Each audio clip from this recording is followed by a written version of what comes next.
ये जो मिट्टी रूपी बर्तन है, इसमें परमेश्वर ने पवित्र आत्मा उंडेला है। छोटी छोटी बातों में मत लड़ने जाओ हर किसी से। Do not go to fight with people over little things. क्या लोग आपके बारे में बोलते हैं, What क्या people say अफवाहें about फैलाते हैं। जो परमेश्वर ने आपको दिया है वो बहुत कीमती है। What God has given to you is extremely precious. अगर आपका ध्यान उस लक्ष्य की तरफ है जो परमेश्वर ने आपको दिया है, आपको फर्क नहीं पड़ेगा लोग आपके बारे में क्या बोलते हैं। आप लड़ने जा सकते हो, You can go to fight people, मगर वो छलका दोगे जो कीमती परमेश्वर ने आपको दिया है। but then you will spill that oil, that precious that God has given to you. किस किस को जस्टिफिकेशन दोगे आप? Who all will you go and justify? असल बात ये है, The real thing is, यीशु ने कहा जब उन्होंने मेरी निंदा करी तो तुम्हारी भी करेंगे। Jesus said they hated me, they criticized me, they will also criticize you. मगर आप देखोगे वो कभी लड़ने नहीं गया। But he never went to fight his case. आप चुप रहो, You stay quiet. परमेश्वर को आपका जवाब देने दो। Let God answer on your behalf. जब आप लड़ोगे If you will go and तो fight, परमेश्वर चुप रहेगा। then God will be quiet. जब आप चुप रहोगे When you will be तो quiet, परमेश्वर लड़ेगा। then God will fight on your वो behalf. कहता है युद्ध तेरा नहीं है, He says the battle doesn't belong to you. युद्ध यहोवा का है। The battle belongs to the Lord. Amen. Amen. Can you give a loud praise to Jesus? क्या आप जोर से यीशु की स्तुति कर सकते हैं? Come on. The best praise to our Lord Jesus. सबसे उत्तम स्तुति हमारे प्रभु यीशु मसीह के लिए। You can do better. इससे बढ़िया कर सकते हैं आप।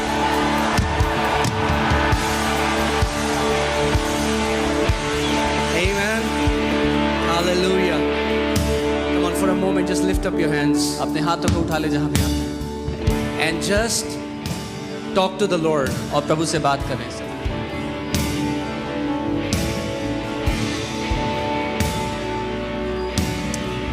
Hallelujah. Just speak to Him. उससे बात करें सब। Just tell Him, Lord, I have come to hear your voice. उससे कहें प्रभु मैं आपकी आवाज को सुनने के लिए आया हूँ। Jesus said, यीशु ने the कहा dead will hear my voice and they will come alive. जो मृत हैं वो मेरी आवाज को सुनकर जिंदा हो जाएंगे। As you hear the voice of the Lord today, आज जब आप प्रभु की आवाज को सुनते हो, every dead thing in your life comes back to life in Jesus' name. आपके जीवन में हर एक मरी हुई चीज वापस जिंदा होती है यीशु के नाम में। Your dead body organs will come back to life in Jesus' name. आपके शरीर के मरे हुए अंग वापस जिंदा किए जाते हैं आज यीशु के Your नाम dead में। relationships will come back to life in Jesus' आपके name. मरे हुए वो रिश्ते आज वापस किए जाते हैं जिंदा यीशु के नाम में। Your dead businesses are coming back to life. आपके मरे हुए बिजनेस वापस जिंदा किए जाते हैं आज यीशु के नाम में। Your dead dreams and visions are coming back to life. आपके मरे हुए स्वप्न और दर्शन आज जिंदा किए जाते हैं यीशु के नाम में। Today the Lord is breathing His spirit of life over you. आज परमेश्वर अपना जीवन का आत्मा आपके ऊपर फूंक रहा है। Hallelujah. Come on, give Him praise. उसकी स्तुति करें, Give Him praise. उसकी Give Him स्तुति praise. करें, उसकी स्तुति करें। He is worthy. वो योग्य है, He is holy. वो पवित्र है। Hallelujah. Amen. Amen. Amen. Come on. Tell your neighbor today is my day. अपने पड़ोसी को कहें आज मेरा दिन है। मैंने आपको बताया था कि परमेश्वर की डिक्शनरी में एक ही दिन है। I told you there is only one day in God's dictionary. कौन सा है वो दिन? Which day is that? आज। Today. आज। Today. वो ये नहीं कहता मैं जो था वो था। He doesn't say I was who I was. वो नहीं कहता मैं जो होऊंगा वो होऊंगा। He does not say I will be what I will वो be. कहता है मैं हूँ जो मैं हूँ। But he says I am what I am. Amen. Amen. That great I am is your God. वो महान परमेश्वर ही आपका परमेश्वर है। Amen. Amen. जो उसने बीते समय में करा What he did in the times past, वही वो आज करेगा। he will do it today. और जो वो आने वाले कल में कर सकता है वो आज भी कर सकता है। And what he can do in the days to come, he can do that today as well. Amen. Amen. So sit with expectations. महान उम्मीद लगा करके आज बैठे हैं यहाँ पर। Say the word is for me. कहें वचन मेरे लिए है। Say the word is for me. बोले वचन मेरे लिए है। Amen. You can be Amen. seated. आप बैठ सकते हैं अपने स्थान पर। Let me just pray and then we'll go to the word. मैं प्रार्थना करता हूँ फिर हम वचन में जाएंगे।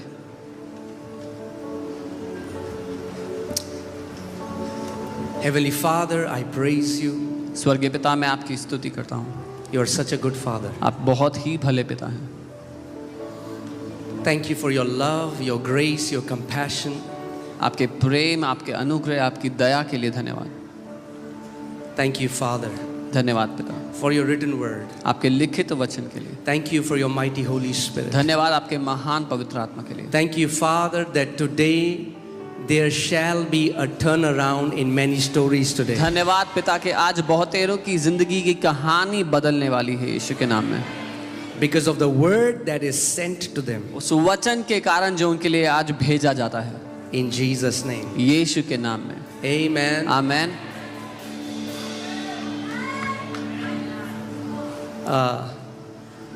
So, I'll be preaching in English today. मैं इंग्लिश में प्रचार करूंगा आज, क्योंकि बिकॉज जब मैं हिंदी में प्रचार करता हूँ तो हमारा इनबॉक्स भर जाता है कि हमें हिंदी नहीं आती, आप क्या कर रहे हैं ये। when I preach in Hindi, I receive so many messages saying we don't understand Hindi, what are you doing? और जब मैं इंग्लिश में प्रचार करता हूँ तो लोग बोलते हैं आप हिंदी में प्रचार क्यों नहीं When I preach in English, people say why don't you preach in Hindi? तो मुझे ऐसा लगता है एक पाँव इधर है और I एक पाँव feel उधर like I have one foot here and the other foot there. है। तो मैंने कहा So I दोनों said- साथ में करते हैं। I said I'll do it together, both of them. Amen. Amen.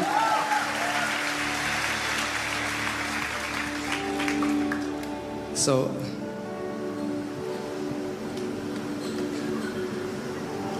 आज हम लोग एक नई सीरीज शुरू कर रहे हैं We're starting a new series today. और इस पूरे महीने हम लोग इस सीरीज को से सीखेंगे And this entire month we will learn through this series. और ये बहुत पावरफुल रहने वाला है। And it's going to be a very powerful series for us. Amen. Amen. और ये सीरीज है working with God. And the series is परमेश्वर के साथ काम करना। बहुत सारे मसीह केवल ये जानते हैं कि परमेश्वर से भीख कैसे मांगनी है, ये नहीं जानते कि उसके साथ मिलकर काम कैसे करना है।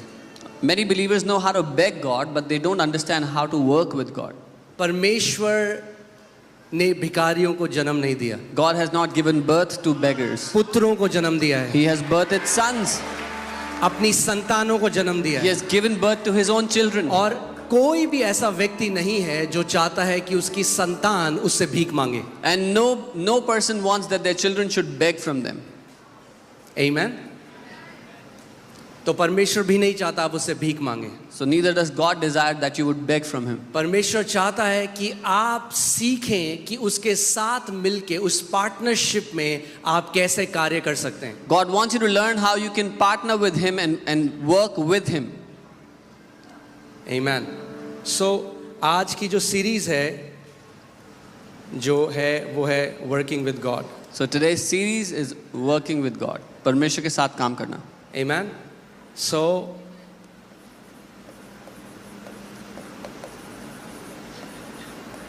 working with God.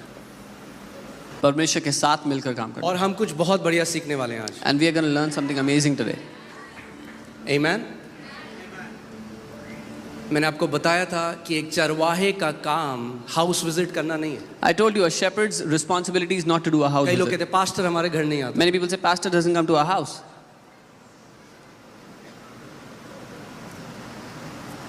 पास्टर का काम हाउस विजिट करना नहीं है। It's not the pastor's role to do house visits. Shepherd का या चरवाहे का मेन काम है, सबसे नंबर 1 काम है ज्ञान और बुद्धि में बढ़ाना उस कलीसिया को। The first responsibility or role of a shepherd is to make the congregation, make that church grow in wisdom and understanding. और मैं आपको एक बात बता दूं, आप दुनिया के सारे पास्टरों को अपने घर में बुला लो, चिकन बिरयानी खिला लो, चाय पिला लो, बिस्किट खिला लो, मगर अगर परमेश्वर के वचन में नहीं बढ़ोगे तो कुछ फर्क नहीं पड़ेगा। And even if you call all the pastors of the world into your house, give them a good treat and not understand the word, not grow in the wisdom and the understanding of the word, nothing in your life will change. Amen. और मैं आपको एक बात और बता दूं, And I'll tell you one more thing. सबसे जरूरी है जो स्पिरिचुअल मेंटरशिप होती है। The most important thing is spiritual mentorship. जब आप एक जो व्यक्ति जो अगुआ परमेश्वर ने आपके लिए रखा हुआ है, आपको उनके साथ पर्सनल टाइम बिताने की भी जरूरत नहीं है। आपको सबसे इंपॉर्टेंट जो ग्रहण करना है वो है परमेश्वर का वचन जो सिखाया जाता है। The most important thing that you need from your spiritual mentor is not to spend time with them personally, but to learn the word that they teach you. Amen. Amen. आप जानते हैं यहूदा जूडस प्रभु यीशु मसीह के साथ था, जानते हैं कितने लोग? How many people know that Judas was with Jesus all that time? साथ में था, He बगल में was था, with him, right next to him. साथ में खाना खाया, He would eat with him. साथ में 3 साल रहा, 3 years he stayed with जहाँ him. यीशु मसीह गए वहां गया, Wherever Jesus went, he So also साथ went. में था. So he was with him. और तब भी यीशु मसीह को बेच दिया. And even then he sold Jesus off. और पौलुस And कभी Paul. यीशु मसीह को नहीं देखा, Apostle Paul never saw Jesus, मगर उसने उस प्रकाशन को ग्रहण किया but जो he परमेश्वर से received आता the revelation that came from God. है. और one of the greatest apostle बन गया, और वो सबसे महान, one of the greatest apostles he became. जिसने कभी यीशु के साथ फिजिकली नहीं चला फिरा, The one who never walked physically with Jesus, मगर उसने वचन को ग्रहण किया. but he received the word that came from him. सबसे इंपॉर्टेंट आपके जीवन में है वचन को ग्रहण करना. The most important thing in your life is to receive the word. आमेन. आपकी आत्मिक परिपक्वता, कई लोग क्या करते हैं ना, वो अपना रिज्यूमे बनाते हैं. Your spiritual maturity. Many people, they try to build their own resume. कई बार लोग मुझसे मिलने आते हैं, Sometimes people come to meet कहते me हैं मैं and they परमेश्वर say, के इस दास को जानता हूँ, oh, मैं I उसको know जानता हूँ. this man of God, I know तो that जब man वो of ऐसा God. बोलते हैं ना, मैं अंदर से ऑफ हो जाता हूँ. So when they speak like that, I get turned off inside. जो इनसिक्योर होता है ना अपनी पहचान में, जो मसीह में है, वो इन चीज़ों से अपनी पहचान बनाने की कोशिश करता है. मैं फलाने को जानता हूँ, मैं फलाने के यहाँ गया था, तो क्या फर्क पड़ता है? Someone who is insecure in their identity in Christ, they find their identity by the people they know. Oh, I know this man, I went there, I met him. How does it matter? आप किस मनुष्य को जानते हो उससे क्या फर्क पड़ता है? कि आप उस मसीह को जानते हो जो आपके अंदर है, वो सबसे इंपॉर्टेंट चीज़ है. Whether you know any man or not is not important, but if you know the Christ who lives in you, that is the most important thing. अगर आप मसीह में सिक्योर हो, आप अपनी रिज्यूमे बनाने की जरूरत नहीं है लोगों के सामने जाने. If you are secured in Christ, you will not have to build up your resume before people. आपके कामों को देखकर, परमेश्वर ने कहा आपके फलों को देखकर लोग पहचान लेंगे आप कैसा पेड़ हो. People will see the fruits in your life and they will know exactly what kind of tree you are. कभी देखा है आपने सेब का पेड़ चिल्ला रहा है, hello, Have you ever seen an apple tree crying out, hello? ताजे ताजे सेब, Fresh apples! आ जाओ. Come! नहीं, No. फल को देखते हो आप, You see the fruit on it जान लेते हो. and you know. Amen. Amen? मैं ये प्रार्थना करता हूँ कि आपके फल लोगों को बता दें कि आप जीवित परमेश्वर के हो. I pray that your fruits will tell the people that you belong to the living God. आपका जीवन फलों से ऐसा लदा हुआ हो कि जो भी आपको देखे आपके पिता की महिमा करे. May your lives be so loaded with the fruits of God that whoever sees you will glorify your Father in heaven. आमेन.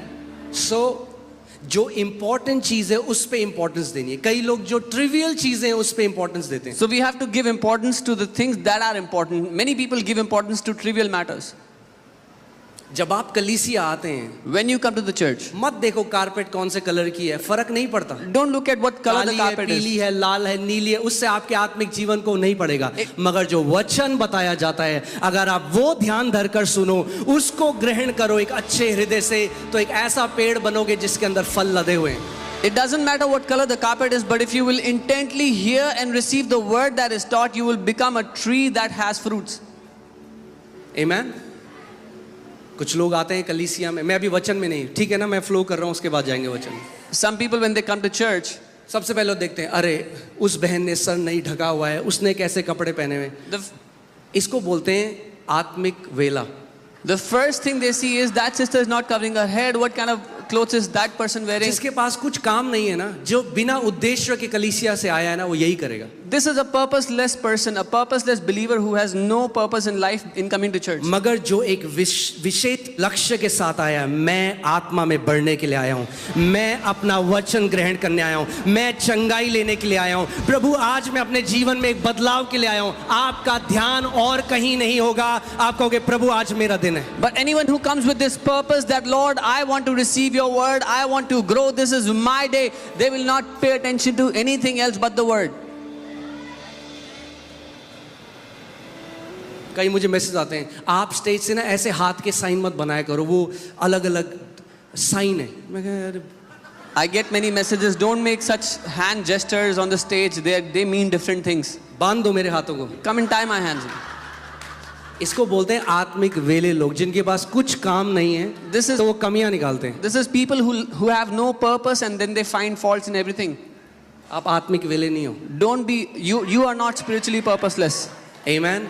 आप वो नगर हो जो चट्टान के ऊपर, जो पहाड़ के ऊपर रखा गया। You are a city that is set on a rock, a city that is kept on the hill. आमेन। मैं आपको एक कहानी बताऊंगा, उसके बाद हम लोग वचन में I'll जाएंगे। tell you a story, we'll go to the word then. मगर इस कहानी के ऊपर दृष्टांत है, ये कहानी नहीं, एक दृष्टांत है, इसके पीछे एक मॉरल है, But there is a moral behind the story. एक सीख है। There's a lesson. दो देशों के राजा थे, There were two kings of different kingdoms. और एक देश का जो राजा था उसने दूसरे देश को हरा दिया और उस राजा को बंदी बना लिया। The king of the first kingdom defeated the second kingdom's king, and he made him, and he tied him up. और जो वो राजा बंदी था, Now the king who had lost, who was tied up, उसको दूसरे राजा ने बोला, मैं तुझे एक चांस देता हूं कि तुझे जीवित छोड़ दूं। the victorious king said, I'll give you an opportunity that I'll leave you alive. वो उसको एक कटोरा दिया He gave him a bowl और उसमें तेल भर दिया and he filled it with oil. और बोला, तेरे को पैदल यहां से अपने राज्य तक जाना है। And he said, you have to walk from here right to your kingdom. उस राजा को बंदी बनाकर दूसरे राज्य में ले आए थे They had made him a prisoner, they brought him into his kingdom, और उसको बोला, and they told और him. प्याला भरा हुआ था And the oil was tipped up to the brim. और कंडीशन ये थी कि अगर एक भी बूंद उस कटोरे में से तेल की गिरी तो उसके साथ साथ उनकी सेना चलती थी और उसको आदेश दिया, जैसे ही एक बूंद गिरे इसका सर काट देना।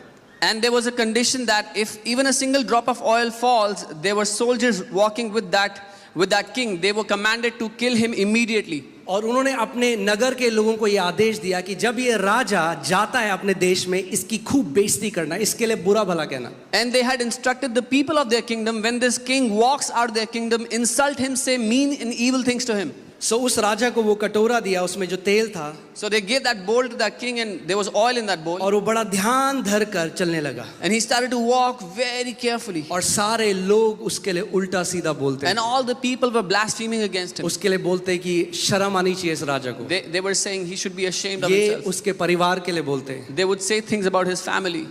गलत बातें, गंदी बातें उसके लिए Evil बोलते things they spoke about हैं। him. मगर वो बड़े ध्यान धर कर But he चलता was रहा, very careful and he kept एक walking. कदम दूसरा कदम One step, next करते step. करते उसको पूरा एक दिन लगा, मगर वो अपने राज्य में पहुंच गया। It took him one entire day, but he got into his kingdom finally, बिना एक बूंद गिराए। without dropping a single drop of तो oil. उसको वापस राजा के पास लाया गया So they brought him back to the king. और राजा ने उसको बोला था कि अगर एक भी बूंद नहीं गिरेगी तो उसको आजाद कर देगा, वापस उसका राज्य दे देगा। And the king had said, he had promised, if he doesn't drop a single drop of oil, he'll give his kingdom back to him.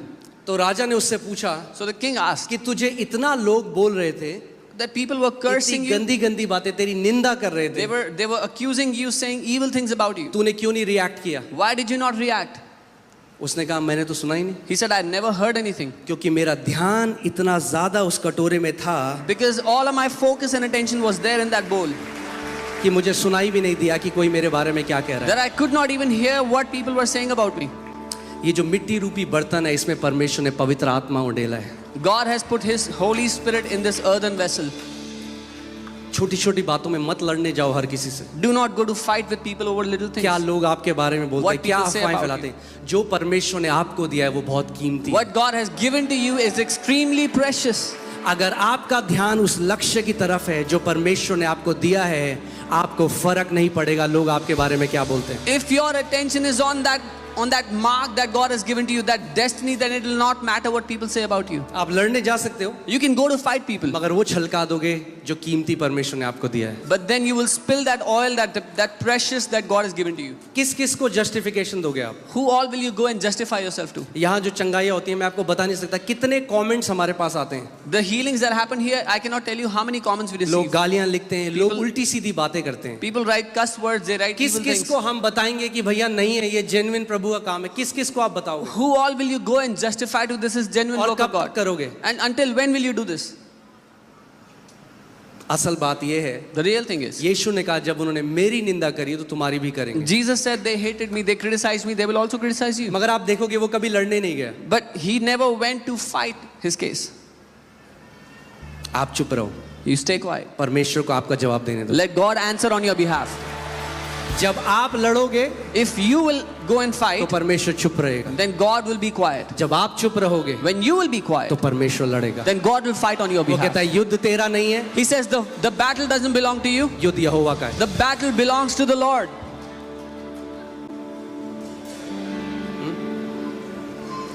कई लोगों ने मुझे कहा ये फॉल्स चर्च है, ये खत्म हो जाएगा। Some people say this is a false church, it will not last. मैंने कहा अगर फॉल्स चर्च है तो मैंने उस रात प्रार्थना करी, मैंने कहा यीशु मसीह आज खत्म कर दे। I said, Lord, if this is a false church, end it tonight. क्योंकि क्या फायदा एक कलीसिया का जिसमें भीड़ है और जब आप मसीह के सामने खड़े हो तो आपको बोलेगा कि तूने फॉल्स चर्च का तो एक पास्टर था। What is the point that a church that is filled with people and the day you stand before Jesus, he said you were pastoring a false church? मैंने कहा प्रभु आज खत्म I कर said, Lord, end it today. दे। मगर अगर तूने इस church की नींव रखी है But if you have laid the foundations तो of this नरक के church, फाटक कभी प्रबल नहीं होंगे। then the doors of hell, the gates of hell will not prevail against this church. आमीन। Amen. सो जब आप कलीसिया में आते हैं, मैं क्यों आपको एक कहानी बताता, So- अपना फोकस वहां रखो जहां सबसे जरूरी है। Why did I tell you that story? Because when you come to the church, put your focus on the most important matter. Number one चीज जिसके लिए आप आते हो कलीसिया में, The prime वो reason, संगति भी नहीं है, The वो prime- वचन है, वचन। the prime reason why you come to church is not the fellowship, is the word why you come here. संगति बहुत जरूरी है, Fellowship is most मगर important. कई लोग केवल संगति चाहते हैं और वचन नहीं चाहते। But many people just desire the fellowship, not the word. हमारा नंबर वन प्रायोरिटी जीवन में है परमेश्वर का वचन। Our first priority in life is the word of God. मैं आपको इस बात को बता दूं, जितने मसीह परमेश्वर के वचन का सच में आदर करते हैं वो कभी भी जीवन की किसी परिस्थितियों के नीचे नहीं रहेंगे, वो हमेशा ऊपर ही रहेंगे। I can tell you this, all those believers who honor the word of God, they will never come under any circumstance. They will always rule above every situation. आमीन। तो चलिए वचन में चलते हैं आज। Let's go into the word. पहला कुरिन्थियों 3:9 1 Corinthians 3:9. यहाँ पे लिखा है क्योंकि हम परमेश्वर के सहकर्मी हैं। It says here, for we are God's fellow workers. कौन है हम लोग? Who are we? God's fellow workers।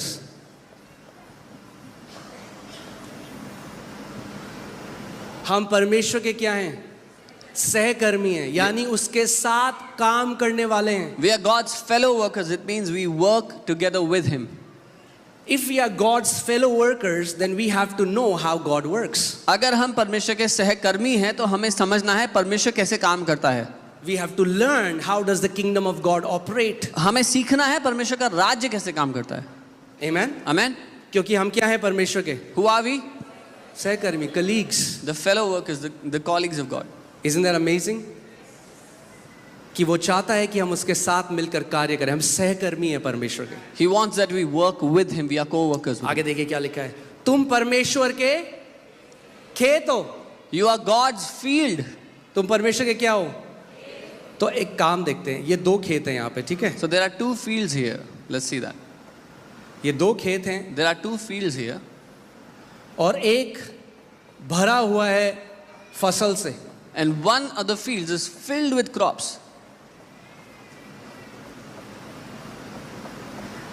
और एक में थोड़े थोड़ा And थोड़ा the other थोड़ा। has sprinkles of crops. आप here क्या and हो परमेश्वर के? there. Who are you? खेत। The field of God. एक भरा हुआ है, फसल लहलहा रही है, One is filled with crop, with harvest, और एक में कुछ भी नहीं है। and the other has barely anything. इस खेत में किस चीज की कमी है? What does that field lack? हाँ, सीड। किसकी कमी है? सीड, यानी बीज, यस, बीज। It lacks seed. बीज की कमी है। It lacks seed. जब आप अलग अलग मसीहों को देखते हो, When you see different believers, किसी के जीवन में आप बहुत ज्यादा फल देखते हो, in one believer's life you see many किसी के fruits. जीवन में आप कुछ फल नहीं देखते। In one's life you barely find so anything. मसीह लोग क्या सोचते हैं, वो परमेश्वर है जिसने उसके साथ किया और मेरे साथ नहीं किया। So what believers think is God has done plentiful with him but not with me. वो सोचते हैं कि अगर किसी के जीवन में बहुत फल है वो परमेश्वर ने कर दिया और हमारे जीवन में उसने नहीं किया। They think if somebody has so much fruit in their life it is because God has done it for them and but not for me. परमेश्वर पक्षपाती नहीं है। God does not differentiate. वो He, प्रेम करने वाला परमेश्वर he's है। a loving God. आमेन। यहाँ पे जो खेत में कमी है वो ये है, What does this field lack? बीज। और Seed. मरकुस की पुस्तक मरकुस की चौथी पुस्तक में लिखा है कि बीज क्या है? परमेश्वर का वचन। In Mark 4, the word of God says, what is that seed? It is the word of God. यानी क्या डिफरेंस है दो मसीहों के अंदर? So what is the difference between two believers according to ध्यान this? से सुनिए, Hear carefully. कोई अच्छा मसीह और कोई बुरा मसीह नहीं है। There is no good believer and bad believer. फिर से मैं बोल रहा हूँ, I'll say it again. अच्छा मसीह और बुरा मसीह नहीं है। There is nothing like a good believer or a क्योंकि bad एक believer. बार जब आपने मसीह में आ गए, आप उसके लहू से धुले गए, आप उसकी धार्मिकता बन गए, आप पवित्र लोग हो चुके हो। Because when you are in Christ, you are washed with His blood, you are holy. सो अब कोई अच्छा मसीह और बुरा मसीह नहीं है। So there is no good or bad believer anymore. अब यह है कि खेत जिसमें बीज पड़े हैं और कुछ खेत ऐसे हैं जिसमें बीज नहीं पड़े। Now the matter is a field which is filled with seed and a field which has no seed. यानी अब आपका हार्वेस्ट परमेश्वर नहीं डिसाइड करता, आप डिसाइड करते। Which means God does not determine your harvest, you do it. आमेन। आप परमेश्वर का क्या हो? खेत हो। You are God's field. जब एक किसान खेत लेता है, क्यों लेता है खेत? When a man buys a field, why does he buy it? क्या चाहता है वो खेत से? What does a man want from his field? हाँ, फसल चाहता है। He wants a harvest. परमेश्वर क्या चाहता है आपसे? What does God want from you? फसल चाहता है। He wants a harvest. परमेश्वर फल चाहता है। God wants fruit in your Yeshu life. मसीह ने कहा इससे पिता की महिमा होती है कि तुम बहुत सारा फल फलो। Jesus said, by this the Father is glorified that you bear many fruits. यानी जब आप एक ब्लेस्ड जीवन जीते हो, So that means when you live a blessed life, यानी जब आप स्वास्थ्य में चलते when हो, you live in health, यानी जब आप धार्मिकता में बढ़ते जाते when हो, you keep growing in righteousness, क्या होता है? what happens? इससे पिता की महिमा होती है। The Father is glorified. जब लोग आपके जीवन को देखते हैं, When people see your life, तो यीशु मसीह ने क्या कहा? वो तुम्हारे जीवन को देखें और परमेश्वर पिता को क्या करें? Jesus said, let them see your life and glorify your Father in heaven. Amen. Amen. सो अगर मैं चाहता हूं, एक जो किसान है वो एक खेत में एक बारी बीज नहीं बोता। So a farmer does not sow the seeds in his field just one time. बार बार बीज बोता रहता है और कटनी करता रहता है, बीज Again- बोता रहता है और कटनी करता रहता है। यही मसीह जीवन भी है, बीज बो कटनी करो, बीज बो कटनी करो। Again and again, the farmer sows the seed and he reaps a harvest. He sows the seed, reaps the harvest. This is what the Christian life is. Sow the seeds in your heart and reap the harvest. परमेश्वर ने आपको अपना वचन दिया है जो उसका अविनाशी बीज है। Bible God has given you His word, which is His indestructible seed. अविनाशी बीज का मतलब वो कभी करप्ट नहीं हो सकता। Incorruptible seed, which can never be corrupted. अगर आप सच में एक कमिटमेंट के साथ परमेश्वर के वचन को अपने हृदय में बोते हो तो ऐसा नहीं हो सकता कि आपका जीवन ब्लेस्ड ना हो। If you intently sow the word into your heart, this is not possible that you will not live a blessed life. आमेन। वचन कुंजी है, The word is the key. वचन हमारे जीवन का आधार है। The word is the basis for our life. आमेन। हमारा नया जन्म भी परमेश्वर के वचन से ही हुआ है। Our new birth is according to God's word. आमेन। अब मैं आपको एक चीज बताना चाहता हूं, हम जब इस दुनिया में आए हैं, When we have come to this world, परमेश्वर का वचन पहला थेसलोनियंस 5:23 में हमें बताता है कि हम क्या है। परमेश्वर ने हमें अपने स्वरूप में बनाया, तो हम क्या हैं? हम एक आत्मा है। 1 Thessalonians 5:23, God has made us in His image according to His likeness. So हमारे first, पास प्राण है we are a spirit, we have a soul, और हम एक शरीर में रहते हैं। and we live inside a body. बोलिए, मैं एक आत्मा हूं, मेरे पास प्राण है और मैं एक शरीर में रहता हूं। Say, I am a spirit, I have a soul, and I live in a body. ये जो आप देख रहे हो ये आप नहीं हो, What you see, this is not you. आप एक आत्मा हो। You are a spirit. Amen. Amen. So Bible clearly differentiate करती है इन तीन चीजों के बारे में। So Bible clearly differentiates between these three things. सो जब एक बच्चा पैदा होता है When a child is born, तो सबसे पहले क्या सीखता है वो? what does he learn first? वो सीखता है अपनी बॉडी को कैसे, वो फिजिकल ट्रेनिंग करता है, He learns to physically train his body. जो हम कहते हैं मोटर स्किल्स। एक बच्चा जब पैदा होता है अपने हाथ हिला के देखता है, कुछ चीज़ पकड़ने की कोशिश करता है, अपने मुंह में डालता है सारी चीज़ें. Yeah, we call it motor skills. The child learns to use his fingers, tries to taste everything. वो क्या कर रहा है? वो फिजिकल ट्रेनिंग कर रहा है, अब सीख रहा है, ट्रेनिंग के द्वारा जा रहा है कि इस शरीर को मैं कैसे इस्तेमाल करूं. The child is physically training his body, so how he can use the body. Amen? और बच्चा बढ़ता जाता है, हल्के हल्के उसकी स्किल्स बढ़ती जाती है, मोटर स्किल्स बढ़ने लग जाती है, देखने की शक्ति, सुनने की, जो सारे 5 सेंसेस हैं बॉडी में, वो एक बच्चा यूज करना सीख जाता है. And the child becomes more and more proficient how to use these 5 senses, how to use his body. Amen? Amen? फिर क्या होता है जब आपका बच्चा 2 साल, 3 साल, 4 साल, माता पिता पे डिपेंड करता है, फिर आप क्या करते हो? उसको स्कूल में डालते हो कि ताकि वो क्या सीख जाता है, फिर वो आप उसको स्कूल में डालते हो कि वो इंटेलेक्चुअल ट्रेनिंग या मेंटल ट्रेनिंग में आप उसे डालते हो. When the child turns 2, 3 or 4, the parents send them to school so they can be trained intellectually. कि वो बुद्धि और ज्ञान में बढ़ सके. So they can grow in wisdom and understanding. Amen? मुश्किल तो नहीं है? It's not difficult, right? सब भेजते हैं अपने बच्चों को स्कूल में. Everyone sends their children to school. Why? Because we want them to exercise their mental faculty. क्योंकि हम चाहते हैं कि वो बुद्धि में बढ़ें.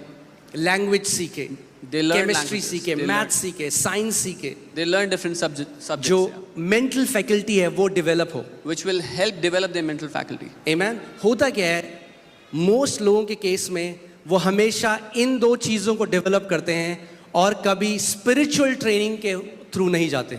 So what happens to most people is they train these 2 things, but they never go through spiritual training.